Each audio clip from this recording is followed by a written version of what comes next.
রাধে রাধে। আজ আমরা শুনব শ্রীকৃষ্ণের এমন এক লীলা যেখানে ভাঙ্গা বিশ্বাসও নতুন আলোর পথ খুঁজে পায়। বৃন্দাবনের এক প্রান্তে বাস করত এক দরিদ্র গোপিনী, নাম তার কমলা। স্বামীহারা, নিঃসন্তান, অভাবে জর্জরিত, তবু তার চোখে ছিল শান্ত ভরসা। প্রতিদিন ভোরে কমলা যমুনা তীরে যেত। শ্রীকৃষ্ণের মূর্তির সামনে একটি ছোট প্রদীপ জ্বালিয়ে নীরবে বসে থাকত। কখনো কিছু চাইতো না, কখনো অভিযোগ করত না।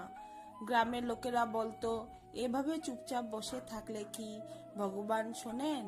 কমলা মৃদু হেসে বলতো, আমি যদি না বলি তাহলেই তো তিনি সব বুঝতে পারবেন।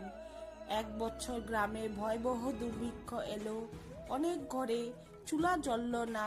কমলার ঘরেও শেষ হলো শেষ মুঠো চাল। সেই দিনও সেই মন্দিরে গেল, প্রদীপ জ্বালালো, চোখে জল এলো, তবু মুখে কোনো কথা নয়। রাতে সে স্বপ্ন দেখল, অন্ধকারের মাঝখানে মধুর বাঁশির সুর। শ্রীকৃষ্ণ এগিয়ে এসে বললেন, কমলা, যে কিছু চায় না তার কাছেই আমি সবচেয়ে কাছে থাকি। পরদিন ভোরে গ্রামের এক ধনী ব্যক্তি কমলার ঘরে এসে বলল, আজ রাতে স্বপ্নে শ্রীকৃষ্ণ আমাকে বলেছেন তোমার দায়িত্ব নিতে। সেই দিন থেকে কমলার জীবনে ফিরল শান্তি, সম্মান ও নিরাপত্তা। কিন্তু তার ভক্তি বদলালো না। সে আগের মতোই নীরবে প্রদীপ জ্বালাতে লাগলো।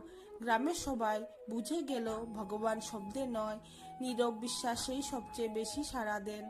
ভক্তগণ, আপনার বিশ্বাস যদি ভেঙেও যায়, শ্রীকৃষ্ণ তার ভেতরেই নতুন আলো জ্বালিয়ে দেন। রাধে রাধে।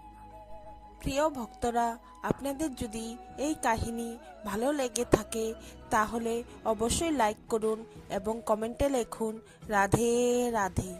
এবং এমন আরও ভক্তিমূলক গল্প পেতে আমার চ্যানেলটি সাবস্ক্রাইব করুন।